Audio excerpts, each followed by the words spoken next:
gente, boa noite, tudo bem? Vim aqui revelar os mistérios da neuroescrita. Pois é, Sara. Então, um pouquinho antes de você, né, chegar, a gente sempre pensa assim, letra bonita, letra feia, letra legível. São três coisas, né? Mas Não, o que eu a mais letra precisa. ouço é: você não vai conseguir É, ver minha letra, ela é feia. Eu falo, nem olha a beleza. e como é que a neuroescrita chegou até você, Sara? Apresenta, por favor, fala um pouquinho sobre você e esse seu trabalho. Primeiramente, boa noite, meu nome é Sara Fernandes. Eu atuo com a neuroescrita tem mais ou menos 3 anos, vai fazer 3 anos agora. Ela entrou na minha vida há muito tempo atrás. Eu sou formada, minha primeira formação foi em magistério. Então, eu tive contato ali, na verdade, foi com a grafologia, da gente entender um pouco as crianças, mas passou. E aí eu vim agora na fase adulta, trabalhar nessa parte de comportamento, e eu tenho uma professora, uma mentora, que ela é super especializada, e ela ficava, olha, coloca no seu trabalho, enfim, comecei a estudar e me apaixonei. Eu sou uma pessoa que sou viciada, onde você olha, eu tenho um caderno, tem um caderno, eu tenho um caderno, onde eu olho, eu tenho um caderno, porque eu sou a pessoa da escrita. Até antes de estudar, não entendi o porquê. Hoje a gente sabe que é transbordo, né? As emoções. Por que que a neuroescrita funciona tanto, né? Quando a gente pensa lá no ciclo de aprendizado, a gente sabe que quando a gente faz uma coisa sem pensar, ela já foi para o subconsciente. Então, quando ela vai para lá, ela volta trazendo sempre um pouquinho de informação e tudo mais. Tem muita gente que questiona sobre ciência e tal, mas a grafologia, que é a base da neuroescrita, ela existe há mais de, sei lá, 300, 400 anos, né? Cada Exato. vez mais aprimorando. E aí, com a vinda da neurociência, né? Provando que a gente pode mudar, que existe a neuroplasticidade, trazendo tudo isso, foi se entendendo que, da mesma forma que ela traz as informações, a gente também consegue usar para reprogramar. Então, quando eu trabalho, eu falo, não é só eu te dizer o que tem que mudar, né? De olha, isso aqui, mas como você vai mudar para colocar novos comportamentos. E eu tava, você me dizendo assim, tantos anos, né, né, que se trabalha com isso, eu estava lembrando da minha infância, que a gente escrevia aqueles trabalhos bonitos, né, tudo manual, e eu lembro que os nossos pais, meu pai, por exemplo, tinha uma letra que era muito clássica, que era assim, trabalho de matemática, aquele T Cheio de todo. laçarote, né? é, é, Significava alguma coisa, porque eles tinham a aula de caligrafia, então todos escreviam. Isso significava alguma coisa na formação da personalidade daqueles jovens da Olha, época? eu acho que assim, né? E aí eu vou trazer uma opinião, né? Não é uma coisa que é Claro, comprovada. Porque o que lógico. acontece, né? A gente, quando não tem estudos, né? A gente tem padrões que são repetidos. Essa letra, né, essa caligrafia que a gente foi ensinado, ela veio desde a época que começou a se escrever, né? Eu acho que da parte da colonização, se a gente olhar lá as cartas de Pedro Álvares, né? Aquelas cartas todas laçadas, etc. Rebuscados, né? Exato. E o que a gente fez foi replicar. Então a gente só replicava. Quando hoje a gente já entende que a gente, né, não nasceu daquela forma e tem que ser, a gente consegue questionar. Mas eu acho que na época eles nem eram capazes, né, Claro. de forma consciente de questionar. Mas, por exemplo, sempre quando a gente hoje eu vou fazer uma leitura, tanto quando eu faço só o mapa ou quando eu faço a leitura profunda, eu sempre evito que as pessoas façam esses laços porque elas são energias presas. Então, assim, tem letras que tem laço, tem letras que não tem. Você vai pegar um L, o L tem um laço ali. Mas ele não tem aquele outro lá em cima, aquele outro lá embaixo. Então, assim, eu falo que quanto mais você fecha esses laços, mais presa você está deixando a energia que poderia ser fluida. Então, eu sempre falo, não inventa laço onde não tem. Esse aqui é bonito, mas não é energeticamente saudável para o seu comportamento. Me explica então, vamos ver na prática como funciona a neuroescrita. Quem normalmente te procura? Quais são as angústias, né? Que quando você busca uma terapia, você busca solucionar alguma coisa que não Sim, está bem, sim, né? sim. O que as pessoas levam até você e por que que normalmente as pessoas chegam até a neuroescrita? Ó, eu vou falar que nesses anos de experiência, o primeiro é curiosidade.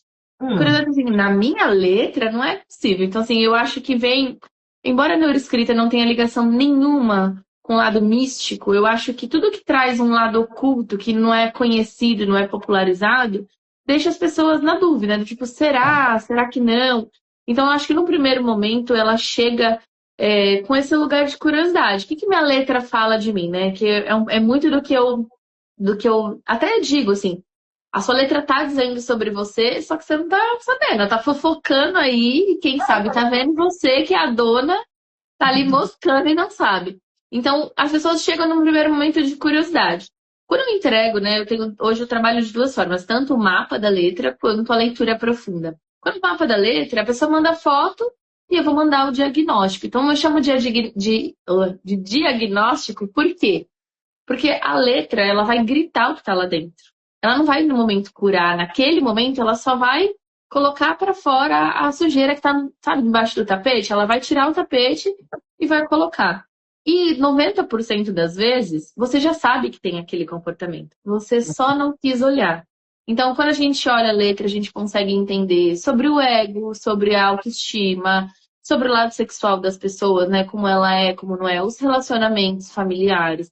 A gente consegue ver se ela é sonhadora ou ela não é, se ela é pessimista ou ela não é. Então, assim, são coisas que a própria pessoa já sabe. E aí, ali no mapa, eu simplesmente falo que eu dou atestado de tipo, sim, é realmente isso que você tem que olhar. Mas também, como eu disse, não é só eu saber o que eu tenho, né? Isso aqui, beleza, eu já sei. Como eu melhoro? E aí eu mando para ela um manual. O que que é esse manual? Formas de escrever que trazem comportamentos positivos. Então, o M que ela faz, vamos supor, ela faz um M de pessoa que se vê sempre como não sou capaz, não me acho boa o suficiente. E aí eu mostro para ela qual o M que vai equilibrar esse tipo de comportamento que ela tem para ela forçar. Muitas pessoas falam, mas como assim? Eu vou mudar minha letra e vou mudar o meu comportamento? É como qualquer terapia. Você não vai um dia na psicóloga e resolveu. Você não vai um dia na terapia e resolveu.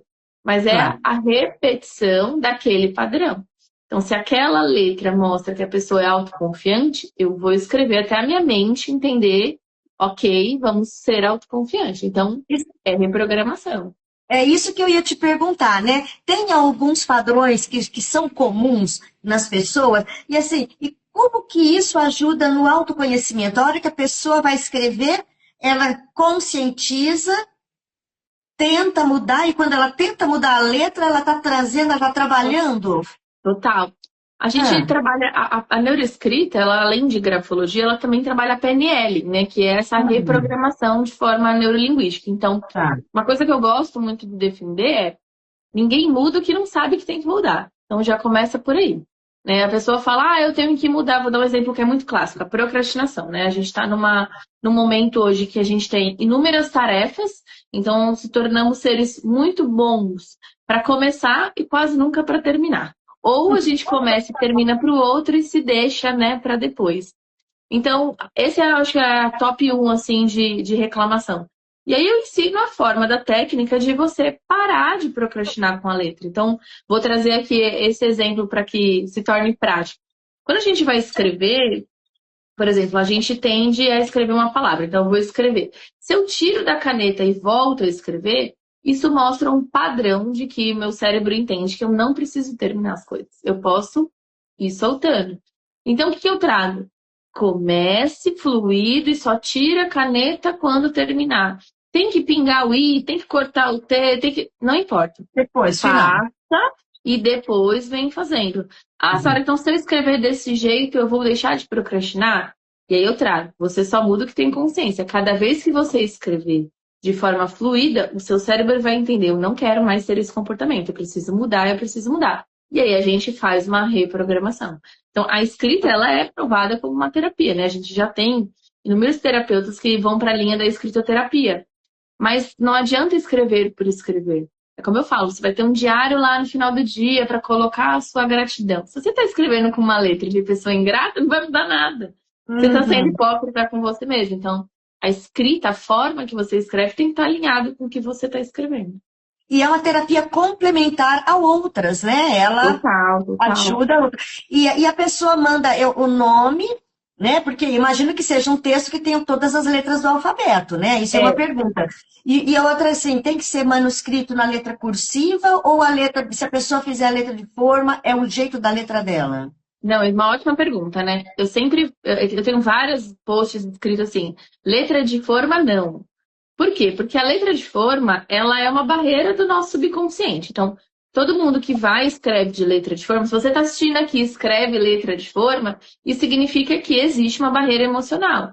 Qual é essa barreira? Ela pode, normalmente, ela é construída ali entre 14 e 18 anos, onde a gente migra de turmas. Então, eu vou para um colegial, eu vou para uma faculdade, e naquele momento eu venho de um padrão, aquele ambiente está de outro, e para eu me adaptar, eu troco a minha letra. De forma consciente, as pessoas acham só que é mais rápido, mas não. De forma subconsciente, é um muro, é uma defesa. Então, eu não consigo ler letra de forma. Aí a pessoa fala, mas eu não uso, você vai conseguir ler mesmo se escrever cursivo? Eu falo, vou. E vários depoimentos das pessoas falarem, eu nem uso essa letra, como você consegue? Porque está tudo dentro do nosso subconsciente. Então, como funciona hoje a leitura, né? O mapa da letra, que é o produto hoje que está bombando aí nas redes. A pessoa me manda uma imagem do nome completo dela e de uma frase que eu envio para ela. Nessa frase, ela não tem todas as letras, mas ela tem as principais letras dos principais pontos. Então, o mapa da letra, ele vem com um diagnóstico de 12 pontos. Então, eu vou olhar da sua letra 12 coisas. Na análise profunda, individual, são 28. Então, eu vou olhar muito mais. Por quê? Porque tem muita coisa que são cruzadas. Às vezes, o seu M é um M de autoestima, mas o nome do seu pai você escreveu distante. Então, isso tem a ver. Então, a gente faz uma leitura mais profunda. E é legal falar que é sempre um complementar, é uma ferramenta terapêutica. Não é uma terapia direta. Então, hoje eu utilizo tanto para o mapa, quanto para leitura, quanto nas mentorias que eu trabalho individuais. Também é uma ferramenta que eu utilizo exatamente para a pessoa ir evoluindo. Uhum. E para conhecer o seu trabalho é pelas suas redes sociais. É a Pela minha primeira rede porta de social. entrada. Uhum. Isso mesmo. Eu até gosto de falar assim, quer saber da neuroescrita? É com Sara Fernandes. Quer terapia? É com Sara Fernandes. Quer saber da mentoria? É com Sara Fernandes. Então, o meu arroba é com Sara Fernandes, porque eu falo que é esse lugar. Quer saber? Vem com a Sara Fernandes que eu te ajudo. Ai, maravilha! E eu super agradeço a Sara Fernandes. Eu não a conhecia pessoalmente. Participamos, né, de um evento aí da Sim, internet de sim, mentorias, né, Sara? sim, E do aí, mundo a hora que ela digital. falou sobre o trabalho, eu puxei e falei assim: bom, jornalista tem que ser cara de pau mesmo, né? Falei assim: Ai, sei lá se ela vai ler essa mensagem, mas no fim foi no direct e eu agradeço demais imagina, você ter imagina. trazido todo esse conhecimento. Eu que agradeço a oportunidade de divulgar, né? Como eu disse, a neuroescrita ela ainda é muito colocada num lugar do místico, do oculto. Eu acho que quanto mais a gente puder falar, quanto mais a gente desmistificar isso, que não tem nada de oculto.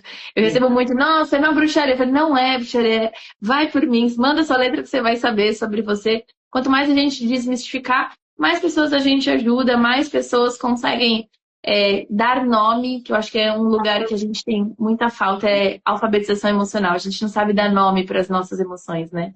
E Então, olha, é que a gente, desculpa, a gente tem que encerrar mesmo, porque, mas a gente volta porque você falou em alfabetização emocional. Sabe o que estava na minha cabeça?